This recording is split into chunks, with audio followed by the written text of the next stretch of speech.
Okay. So as I mentioned, this is our youth advocacy cohort session number 5, focused on regional advocacy. Give me 1 second while I share screen, and we will get started.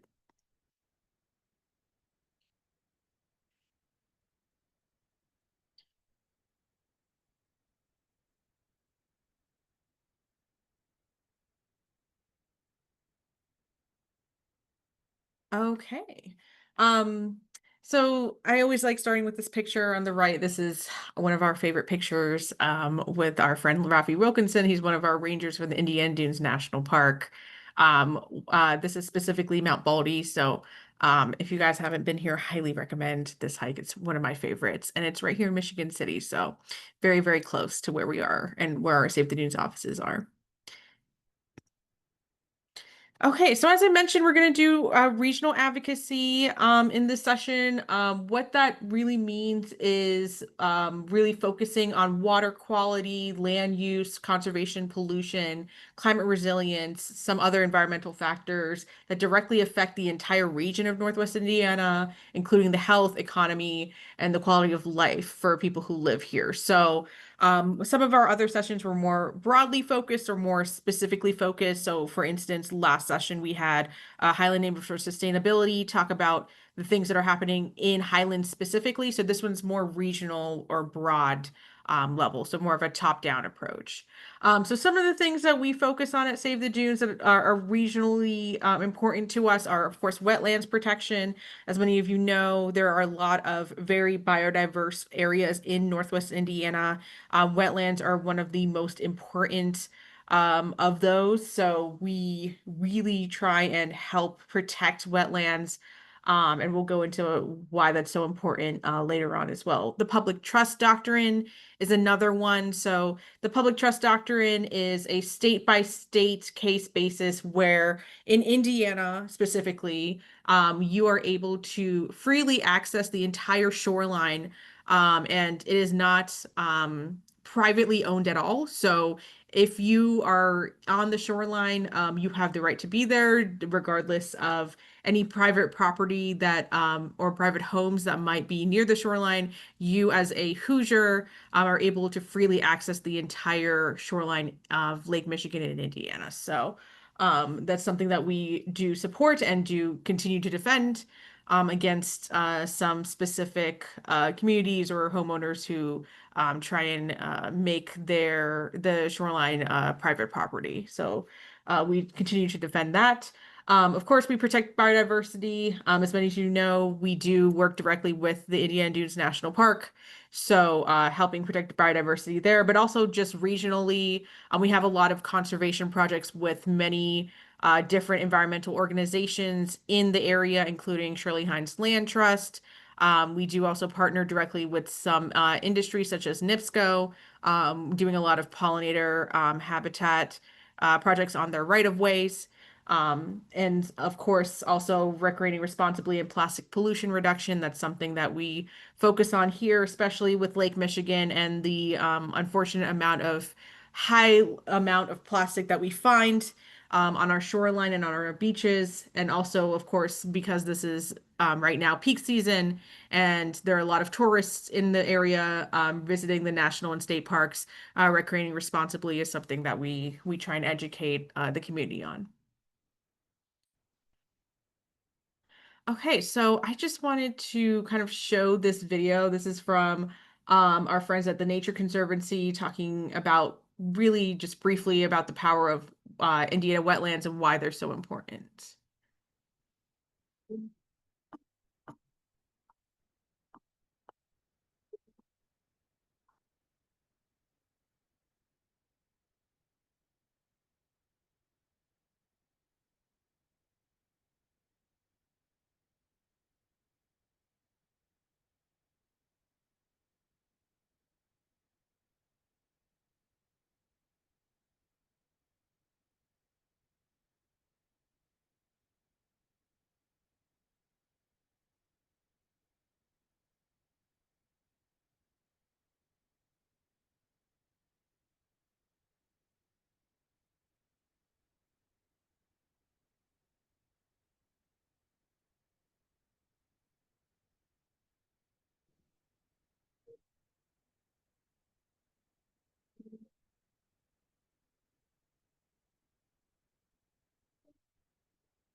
Okay, so as you can probably tell, wetlands are extremely important to Northwest Indiana. I do want to kind of start from the beginning, though, when we're talking about wetlands and then just define it. I know that a lot of people have different ideas about what a wetland actually is. So, we like to go by the EPA definition, which is that they are areas where water covers the soil or is present either at or near the surface of the soil all year or for varying periods of time during the year, including during the growing season. So, a lot of times, some people will ask us very often of just like, okay, if you're looking at a wetland, does it always have to be wet?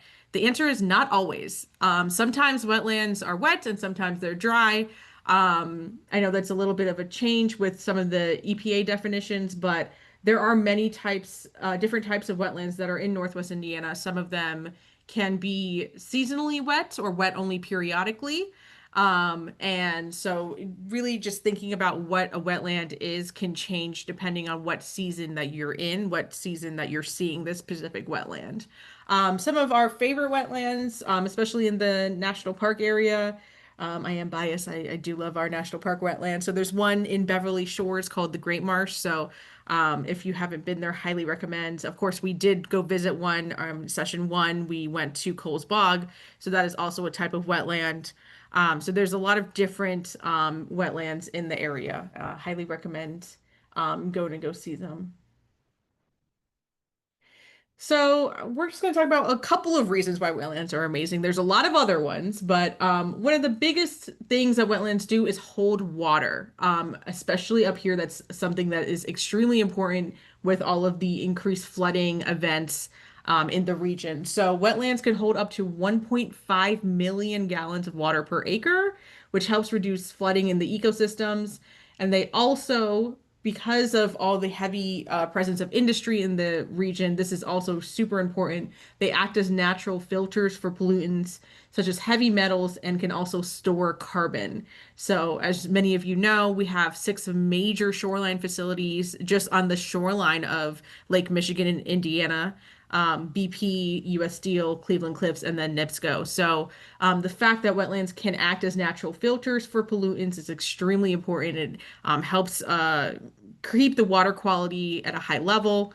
Also, 40% of all plant and animal species live or breed in wetlands. So, as you can imagine, a lot of our plants and animals in Northwest Indiana rely heavily on these wetlands as a force of habitat. This is where they breed. This is where they have their homes.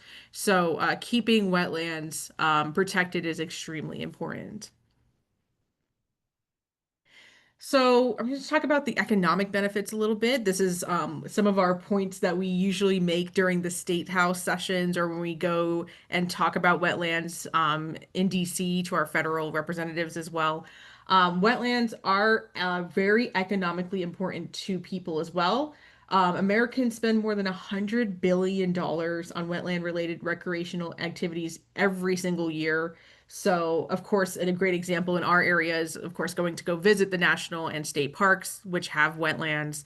But there are a lot of other areas across the U.S. that heavily rely on recreational opportunities and that are relying on the economic factors as well. So, more than 75% of the fish and shellfish that are commercially harvested worldwide are linked with wetlands. So, not necessarily up here. Most of the fish here is, of course, recreational. Most of the fisheries or fishermen up here do fish in Lake Michigan for recreational purposes, but a lot of areas in the South, particularly for where I'm from New Orleans, we heavily rely on the fish and seafood industries, where a lot of the fish and shellfish that a lot of people use for, their businesses, especially the food industry, comes from. So this is extremely important, and of course, most of them that are harvested worldwide are linked to wetlands. 1 acre of wetland, which is less than the size of a football field, provides more than $3,500 in benefits to Hoosiers every year. So you can see kind of why it's so important to keep the number of the acreage number of wetlands at a high number because it not only is important, for the environment, for all of the other environmental benefits, but also important for people's pockets, for people who rely on the recreational activity here. So, for instance, not only the national park here, but also, we're thinking about Indiana Dunes tourism, what have you. A lot of our partners do heavily rely on the amount of people who come visit the area. So these are some of the numbers that we like using to show why wetlands are extremely beneficial.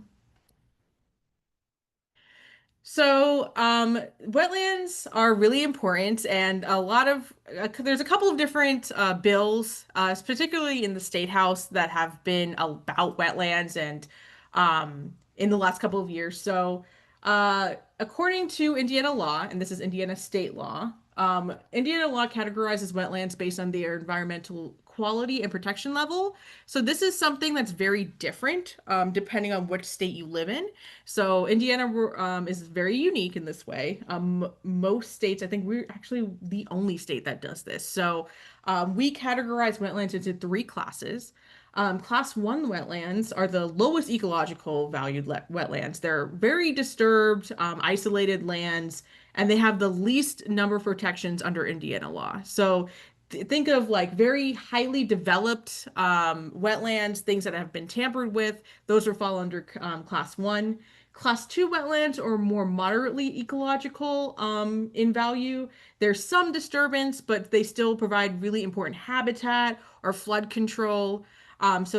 These class two wetlands would be an example would be so a wetland that maybe is disturbed, but maybe does provide a lot of important habitat or home for a critically protected bird or something that in Indiana that is state protected as well would fall under that category. Class three wetlands will be everything else. So the highest ecological value, these are rare, undisturbed, highly biodiverse wetlands. These wetlands will be habitat for a lot of endangered species, and that's the most protected under Indiana law. So if an example would be, of course, Coles Bog would fit under that. Anything protected by the state or national park would absolutely fit under that. Anything with a dune and swale habitat, those would fit under that. Things that have not, these are things that are not disturbed. There's not any, real invasive species presence. These are places that a lot of our really biodiverse or endangered species really use for habitat to breed and to live. So these are the most protected. And unfortunately, this category, the class three wetlands, has the least number of wetlands in that category. So definitely something that we will continue to advocate for. And hopefully in the next couple of years, we'll increase the protections of wetlands at the state level. So, as I mentioned, we at Save the Dunes, of course, do advocate for wetland protection. Unfortunately, Indiana has lost 85% of the historic wetlands, so that's a lot. We had thousands and thousands of acres before, but unfortunately, with development, with the weather pattern changes, with flooding, what have you, we've unfortunately lost a lot of these critically rare habitats. Wetland protections are more important now more than ever due to the significant loss of these precious ecosystems. So, us, along with a lot of state environmental organizations, will continue to advocate for bills that promote wetland protections and reward homeowners that leave their wetlands undisturbed. So, as an example for a bill that passed that we were really in favor of, that we were really excited about, was last state session, we had a bill that basically incentivized homeowners that had wetlands on their property that was undisturbed. They would get basically a tax break or a tax cut for undisturbed wetlands. So that was something that we were, of course, were very excited to see pass.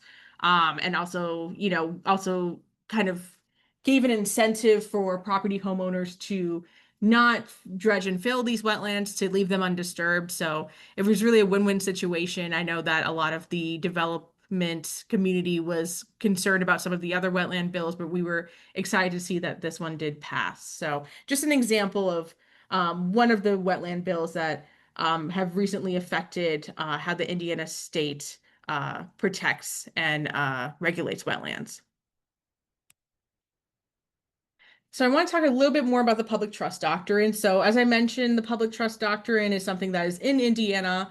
It allows the public the right to freely access and use the shoreline of Lake Michigan in Indiana in its entirety. So you can walk all the way from the eastern side of Indiana's Lake Michigan shoreline all the way to the west. So um, so us at Save the Dunes continue to defend the public trust doctrine and public access to the Lake Michigan shoreline. I do want to just show this graphic, but down below, I think this kind of illustrates what we talk about when we are mentioning the public trust doctrine. It's a little confusing, but I just want to walk us through it. So on the right side here, this is the public trust area. This is owned by the state of Indiana, and this is owned for the public, for Hoosiers to be able to access the shoreline and the beaches. So this is completely public on the right side. The ordinary high water mark is basically the designation that is the boundary line. So think of it almost as like an invisible wall that separates the private area from the public area. So anything to the left of this graphic is privately owned. So any shoreline homeowner, so if you think about, I'll just give some examples. So in Miller, for instance, in Lake County, all of those shoreline communities will have privately owned areas, but anything that is below the ordinary high water mark or to the right of this is not owned by them. That is owned by the state of Indiana or the national park, and that is specifically to allow you, the Hoosiers, to access it freely. So what we do at Save the Dunes is continue to uphold the public trust doctrine, allowing people to continue to access the entire shoreline of Lake Michigan. What has been happening, unfortunately, over the last couple of years is some private homeowners will try and get ownership over the public trust area. Every place that is basically right of the ordinary high water mark, they will try and say that the section basically right here to the right that is owned by the state of Indiana is actually not and is actually privately owned. So we reject that. We continue to defend the public trust doctrine to allow people to recreate across the entire shoreline of Lake Michigan in Indiana. So moving on to protecting biodiversity. So this is, of course, something else that we do regionally at Save the Dunes. So just a couple of stats about some of our most protected areas in the region. So as many as you know, Indiana Dunes National Park is the only national park in our entire state. So very, very excited about that. It was established in 2019, and it is the fourth most biodiverse park in the entire country with 10 different types of habitats. So obviously you can tell there's a lot of biodiversity here. These are just some of the pictures on the left here of our national park. So as you can tell, we have beaches, of course, and dunes. But we also have things like pitcher plants that are in Pinhook Bog. We have lupin around May in Miller Woods and West Beach, which is also amazing. And then, of course, blue herons in our wetlands. So a lot of different type of ecosystems in such a small acred park. So we only have about 15,000 acres in our national park, but a lot of different types of habitats can be found here. So very exciting. Our region also has over 1,000 plants and more than 300 bird species that visit per year. So I'm not sure if any of you guys are birders, but the Indiana Dunes Birding Festival was in May. A lot of different birders from around the entire world come to Northwest Indiana during the month of May. That's during the breeding season for birds, and come and experience what the Indiana Dunes region has to offer as far as birds. So a lot of migratory birds do come to the region during May. So this is a great place to be if you're into birds. This is one of the best places to see really rare birds. And so I do just want to highlight that we all do have a role to play to protect the incredible biodiversity found in our region. We at Save the Dunes help advocate and protect the national park resources, but we don't do it alone. We do a lot of call to actions, and especially the legislative offices do like to hear from their constituents, not just us at Save the Dunes. They know kind of what we're going to say, but the more that you as an advocate, as a community member, do kind of reach out and say, hey, this is important to me too. That is really important because it keeps it on their mind, especially when they're deciding on really important bills or on funding for different agencies that help protect these areas. It's super, super important that you continue to do that. Okay, so I just want to kind of talk about fragmentation as well. So, um, if you don't know, I'm sure many of you probably do. Our park is unfortunately highly fragmented. This picture right here is a picture of the region, and as you can tell, the green is all of the natural areas. So, the state and national park. So, the dark green is the national park. The Indiana Dunes State Park is here in light green. And then all the other places are basically developed areas. So as you can tell, you can see a lot of natural space next to a community, and then some more natural space, and then industry, natural space, community, natural space, industry, and it goes like that for the entire shoreline. So, fragmentation occurs, of course, when large blocks of habitat are cut into smaller pieces by developed roads, such as roads or housing, which is exactly what you can see happening in Northwest Indiana. Unfortunately, increased fragmentation puts a lot of stresses on plants and animals and hinders their migration patterns and their movement in nature, impacts the ability of the environment to withstand threats such as flooding. And unfortunately, as many of you have been driving, especially on, I would say, probably 12, Highway 12, and then also 20, you'll most likely see, unfortunately, some dead animals on the side of the road because of this high fragmentation. This is really, really prevalent in our region, and something that we try to work to basically overcome. So, as I mentioned, one of our conservation projects is with NIPSCO on their right-of-ways. So, creating a lot of pollinator habitat between these areas kind of helps connect these fragmented areas. So, a lot of the conservation partners in the area are looking at ways to increase the connectivity between these fragments. So, for instance, one of our projects is near the Michigan City area, connecting a section of the Indiana Dunes Marquette Trail to Beverly Shores area. So, just a couple of examples of why it's so important. But I did want to show this picture of the map to show how highly fragmented the entire region of Northwest Indiana is. Okay, so continuing with our protecting biodiversity. So a lot of the plant and animal species unfortunately do struggle to move between the natural areas for all the reasons that we just saw, because of all the roads in between development and industry in our region. So what we do at Save the Dunes is, of course, promote and advocate for providing safe spaces for them to pass through and create habitat in homeowner yards and private land. So for instance, we also do encourage people to do anything they can. If they can create their own pollinator garden with natives, that would be fantastic. Creating their own wetlands, or at least not disturbing any wetlands that are on private property as well.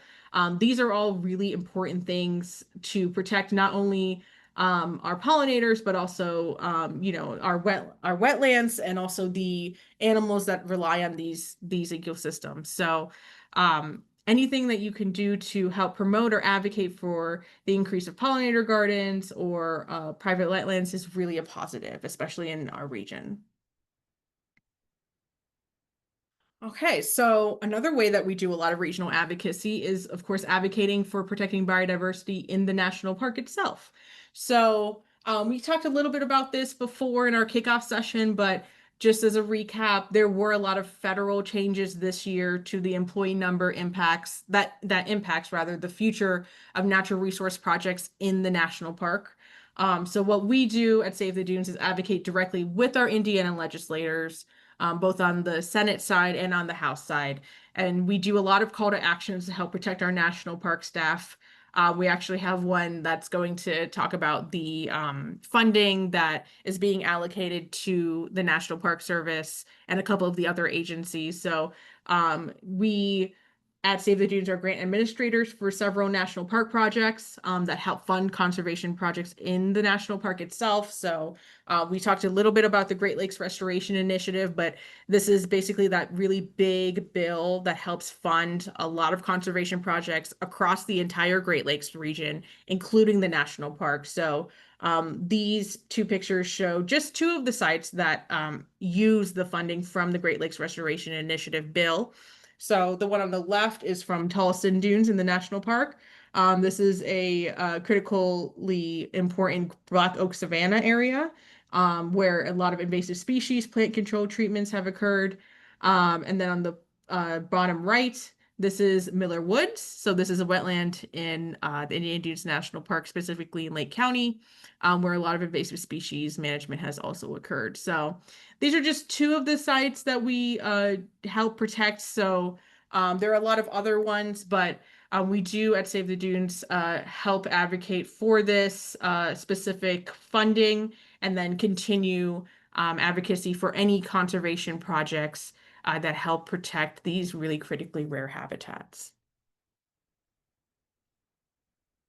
Okay, another thing that we also do is, of course, advocate and promote recreating responsibly and plastic pollution reduction, as I mentioned. So this is something that we also do across the entire region. So as you may know, millions of people do visit our national park every single year, which leaves a huge human footprint. And with that, a couple of environmental issues. So just in 2023, the Indiana Dunes National Park had over 2.7 million visitors. Um, in 2024, it was about 2.6 million, so a little bit less, but still you can see how many people come from all over just to visit the national park. So everyone's actions do matter. We do have a role to play to protect the incredible biodiversity found in this region. And in the state park as well, the Indiana Dunes State Park is the most visited state park in the entire state. It had 2 million people visit in 2023. So you can tell by these numbers that not it's millions of people come to visit, but this is also with that comes some issues, including plastic pollution and some recreating issues. So we'll get into that as well. So, of course, human interaction with the natural world can impact how well nature responds to climate and human-made hazards. So, with all of the footprint and visitorship, we do have issues in our region, including things like social trails. So, social trails are when people basically create their own trails that are not actually designated by the national or state parks. We at Save the Dunes really try and work against that. Social trails unfortunately destroy a lot of important flora and fauna and can lead to a lot of habitat loss and even shoreline erosion. In the dunes ecosystem, especially, the extensive root structure of marram grass holds that sand in place to keep those dunes from eroding. So walking off of designated trails really kills this marram grass and other really critically rare plant. They cause sand to blow away and erode the surrounding dunes. So shoreline erosion is a huge, huge problem in Northwest Indiana. So we really try and advocate for people to stay on designated paths. Don't stay on the dunes, like keep off of them. Don't create social trails. So this is something that we continue to defend and advocate for today. So I just want to conclude with what can you do to help? So that's usually one of the first questions that we get when we talk about one of these things is what can you do? Now that I told you all of the issues, what can you as a Hoosier do to help? So advocating, of course, for sustainability efforts in your town or city is a great place to start. So if you do live in Michigan City, for instance, you do have a city hall, you have a city council, and you can go to them with questions or inquiries if you're concerned about something in your area. So they do have public forums as well. So attending any public forums or any public events that the city council hosts is really good and voicing your opinion. So for instance, we did just join the Michigan City Sustainability Commission, and I'm personally on the tree board. We do have a section in each meeting per month for the public to come and tell us their opinion about something. So if this is something that is important to you, I highly recommend going to your sustainability commission in your city and saying, hey, this specific thing is bothering me, or this is important, and we need to figure out a way to do something about this. So highly recommend that. Also consider helping create your own pollinator garden to increase connectivity in Northwest Indiana. As I mentioned, the fragmentation is a huge, huge problem here. So anything that you as a homeowner can do to help amazing. We always need more help, especially to help protect these pollinators, um, particularly right now, but also during the springtime when everything is blooming. So that's a great way to help as well. And then, of course, joining or volunteering for an environmental organization that supports environmental advocacy efforts. So I'm mentioning just a few here, but Hoosier Environmental Council does a lot at the state level to help advocate for really important things like wetland protection, PFAS, what have you. Just Transition Northwest Indiana is one of our regional partners as well. Gary Advocates for Responsible Development is one specifically in Lake County. So they work directly with the mayor office to promote and advocate for sustainability efforts. So these are just some of them. I would also just mention, I know a lot of people, especially with what's going on in the national park, have asked about how they can help the national park specifically. And the best answer is to help volunteer with the national park directly. They do every single Monday have something called Trash Trekkers, where they'll have a volunteer group go and either if it's pick up trash or help with invasive species management, what have you. So if this is something that is concern to you and you have some time on your hands or would like to volunteer, highly recommend checking with our national park friends. They can always use the help. Okay, so last but not least, I just want to talk about the new upcoming event at the Indiana State House. So we do have the next two sessions are going to be focused on our state advocacy efforts.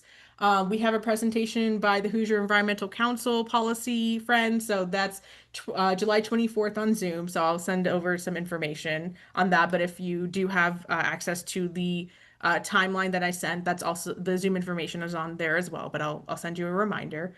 But most importantly, as well, we have an in-person State House tour with our Hoosier Environmental Council friends. So that's going to be on July 25th. So please just let me know if you plan on not coming.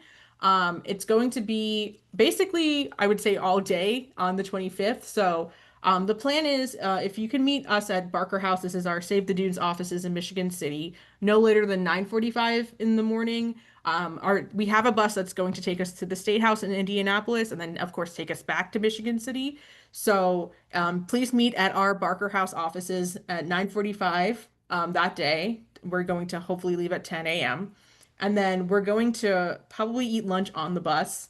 We could also technically eat it at the State House as well while while Hoosier Environmental Council is doing their tour. So we will provide lunch in like a bag situation, a to-go lunch. And then we will arrive in Michigan City around 6 p.m. that day. And I did want to just leave my information here. This is my cell. So feel free to call or text me at any time that day if needed. But yeah, I just wanted to kind of pause and stop there. And if you have any questions about either of our sessions, let me know. But that will be the plan. We'll basically get there around 2 p.m. Eastern time because we are going to be changing time zones on the 25th. We'll be there for about 2 hours, and Hoosier Environmental Council will give us a tour of the State House, and some of our environmental partners might join us on that as well. And then we'll hop on the bus around 4 and then drive back here. So I will stop there and ask, does anybody have any questions? Feel free to ask me. And I will definitely follow up on all of this stuff later in an email. But please let me know if you guys have any questions right now. Feel free to.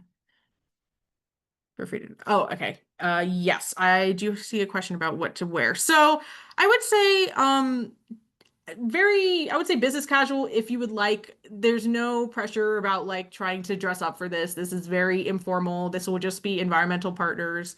Don't feel like you need to like dress up in a, wear like high heels or dress. Actually, don't do that. I would recommend not doing that, especially if you're going to walk around the state house for 2 hours. Like, definitely bring comfortable shoes.